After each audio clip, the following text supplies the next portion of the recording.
Bismillahirrahmanirrahim. Assalamu alaikum. Welcome to Gaur Publishers. Our slogan is redefining geography of education through digital resources for conceptual learning.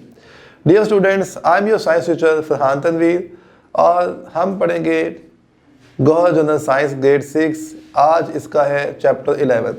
Chapter 11 is about technology in everyday life. तो everyday life में हम क्या क्या technologies use कर सकते हैं। बहुत ही easy chapter है, इसका ये पहला लेसन है एंड फॉलोइंग आवर ट्रेडिशन। ये जो पहला लेसन है चैप्टर 11 का, this is only for teachers. हम एक कोशिश करते हैं कि हम अपने टीचर्स को जो पहले ही बेहतर काम कर रहे हैं उसको मज़ीद बेहतरीन कैसे बनाया जा सकता है। हमारे एंड से हम उनको कुछ गाइडलाइन प्रोवाइड करते हैं जो हम शुरू से कर रहे हैं और टीचर्स उस पर जो है वो अमल करें और बेहतरीन किस्म का वो फीडबैक ले सकते हैं। बच्चों में उनका कैलिबर बढ़ेगा डेफिनेटली और वो ज़िंदगी में तरक्की की राह पे गामज़न हो जाएंगे। क्योंकि मेहनत एक ऐसी चीज़ है जो हर स्टेप पे काम आती है, हर स्टेप पे रोज़ ही करनी होती है। इस चैप्टर को पढ़ाने के लिए हमें सबसे पहले थोड़ा सा टाइम देना है। हम बुक खोल के इस चैप्टर को एक दफ़ा गो थ्रू कर लेंगे। चैप्टर में कौन कौन से टॉपिक हैं, बुक में कौन कौन सी एग्जाम्पल दी गई हैं, कुछ उसके साथ हम एग्जाम्पल ऐड कर लें कि हम बच्चे को समझाने के लिए और कौन कौन सी एग्जाम्पल डेली लाइफ से दे सकते हैं जो बच्चे के लेवल पे हो, बच्चा उसको अंडरस्टैंड कर सकता है। फिर हमने हमेशा SLOs को माइंड में रखना है।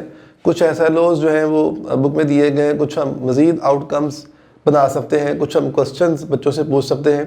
तो एक इंटरेक्टिव सेशन होता है ताकि बच्चा जो है फेडअप ना हो, बोर ना हो और हमारे लेक्चर के अंदर जो है वो इंटरेस्ट कायम रहे।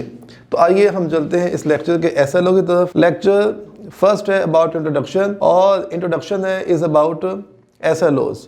इसमें हमारे पास सिर्फ 4 SLO दिए गए हैं। चैप्टर बहुत लेंथी नहीं है और जो कुछ बच्चे ने पढ़ा हुआ है ये मॉडल एसोसी की रेपिटेशन है। पहला SLO है grow seasonal plants and vegetable in earthen pots and demonstrate the effect of use of fertilisers on the growth of plant.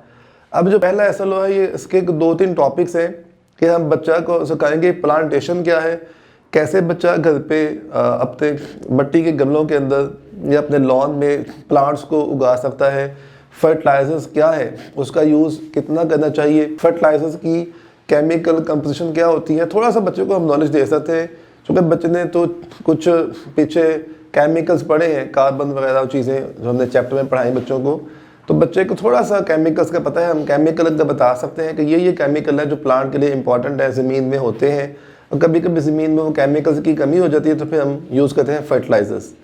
वो भी कितने टाइप की हैं थोड़ा सा हम बच्चों को गाइड कर सकते हैं इस हवाले से। क्योंकि ये हमारी डेली लाइफ की चीज़ है, बच्चा मल्टीपल टाइम सुनता है तो बच्चे के पास भी नॉलेज है, तो थोड़ा सा हम उसको रिफ्रेश करेंगे ताकि बच्चा जो है वो फील करे कि वो उसको जो पता है वो चीज़ें काफ़ी हैं और मज़ीद उसमें अभी ऐड हो सकता है चीज़ें।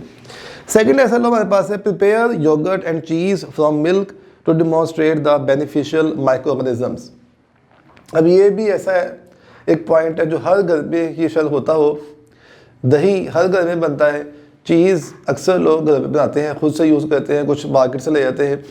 तो हम बच्चों को बता सकते हैं कि किस तरह से ये चीज़ें हम घर पे बना सकते हैं और इनका क्या फ़ायदा है कि ये हाइजीनिक होंगी, साफ़ सुथरी हैं, हम खुद बना रहे हैं, क्या क्या प्रोसीजर है, कैसे हम इसको प्रिजर्व कर सकते हैं। तो ये भी एक इंटरेस्टिंग लेक्चर हम बना सकते हैं by using our daily life और प्रैक्टिकल एग्जांपल्स। और ये सब तब पॉसिबल है जब हम बुक को पढ़ेंगे, हमें अपने लेक्चर पे ग्रिप होगी, हमें अपने ऊपर एतमाद होगा। The matter is about confidence and the matter is about learning कि हमने बुक को कितना पढ़ा है। नेक्स्ट है design a solar oven to convert solar energy into heat energy. अब अगेन ये जो पॉइंट है ये आपको हमें भी याद है, बच्चों को भी याद होगा, हमने प्रीवियस चैप्टर में इस तरह की चीज़ें पढ़ी हुई हैं कि किस तरह से हम एनर्जी के चैप्टर में हमने एनर्जी को किस तरह से यूज़ किया था, किस तरह से हमने सोलर एनर्जी को यूज़ करके सोलर पैनल को डिज़ाइन किया, वहाँ भी हमने कुछ चीज़ों को बनाया। यहाँ पर अब सोलर ओवन है कि किस तरह से हम एक छोटा सा ओवन बच्चे को बना सिखा सकते हैं, उसमें हल्की फुल्की कोई चीज़ थोड़ी बहुत हीटअप हो जाए। तो जस्ट ये एक डिज़ाइनिंग है। फोर्थ है assemble a circuit to demonstrate the working of electric bell. तो अभी हमने जो चैप्टर 10 ख़त्म किया उसके भी लास्ट में हमने पढ़ा था कि डोर बेल होती है और हमने इलेक्ट्रिक सर्किट पिछले चैप्टर में पढ़ा हुआ है। तो regarding based on these previous knowledges हम बच्चों को ये एक आइडिया दे सकते हैं कि डोर बेल कैसे बनाई जा सकती है। सो माय डियर टीचर्स, ये वो सारे टॉपिक्स हैं जो हमने पहले भी बच्चों को पढ़ाए हुए हैं, हमने तो रेफरेंटली पढ़े हुए हैं और डेफिनेटली बच्चों को भी चीज़ें आती हैं, उनके माइंड में है, हमने उनको अच्छी प्रैक्टिस करवाई हुई है। अब उसी बेस पे हमने बच्चे को कुछ नई बातें सिखानी है और कुछ उसको पुरानी बातों का रिफ्रेश सारा मामला करना है हमने, और बेहतर तरीके से बेहतर अंदाज से बच्चों को कॉन्फ्रेंस में लेते हुए हमने सारा काम करना है। तो ये बहुत बेहतर हो जाएगा हमारे लिए अगर हम बच्चे को हर चीज़ उसके लेवल पे आके समझा सकें। और बाकी कुछ गाइडलाइंस हैं अबाउट टीचर्स जो हमेशा हम कहते हैं कि सबसे पहले जब भी आप क्लास में एंटर हो, आपको पता हो कि आपने टॉपिक कौन सा पढ़ाना है, आपने शुरू कैसे करना है, एंड कैसे करना है। जो हम बार बार कहते हैं ना कि plan your lecture, you have grip on the lecture, उसका मतलब है कि आपको पता हो कि आपने पहला वर्ड क्या लिखना है बोर्ड पे, किस तरह से, और एंड तक कैसे जाना है। तो ये जो प्रेजेंटेशन है हमारे लेक्चर की, ये बड़ी इंपॉर्टेंट है। बच्चे को हर वर्ड जो हम लिख रहे हैं वो बुक से रिलेटेड हो, बुक की लाइंस हो, बुक की ही वर्डिंग हो। जो आप कोई क्वेश्चन बताएं बच्चे को कि इस से रिलेटेड ये क्वेश्चन है, उसका आंसर बुक से आप कहीं पर उसे निशान लगवा सकें।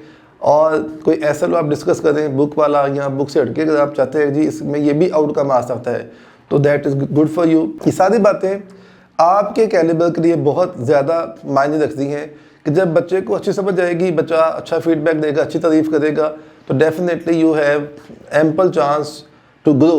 तो आप बेहतर से बेहतर जो है वो सीख सकते हैं, लर्न कर सकते हैं। कमाई के लिए बड़ा अच्छा है, फेम के लिए बहुत अच्छा है। तो हमें ये एक वन टाइम एफर्ट है जो कहती। फिर हमें SLO को डिस्कस करना है at the start of lecture, फिर ड्यूरिंग लेक्चर और द एंड ऑफ लेक्चर हमें कुछ क्वेश्चंस को डिस्कस करना है ताकि बच्चा हमारे टॉपिक में जो इंटरेस्ट ले रहा है वो समझे कि हम इसमें से सवाल क्या आ सकता है। फिर कुछ प्रैक्टिकल और कॉमन एग्जाम्पल को डिस्कस करना है। तो डेफिनेटली आप सब लोग ये पहले भी काम कर रहे हैं, मज़ीद इसको बेहतर कीजिएगा ताकि हमारा अपना कैलिबर बढ़े। So my dear teachers, thank you so much for your listening. आपसे इंशाल्लाह मुलाकात होगी अगले लेक्चर में। तब तक के लिए अपना ख्याल रखिएगा। अल्लाह हाफिज़।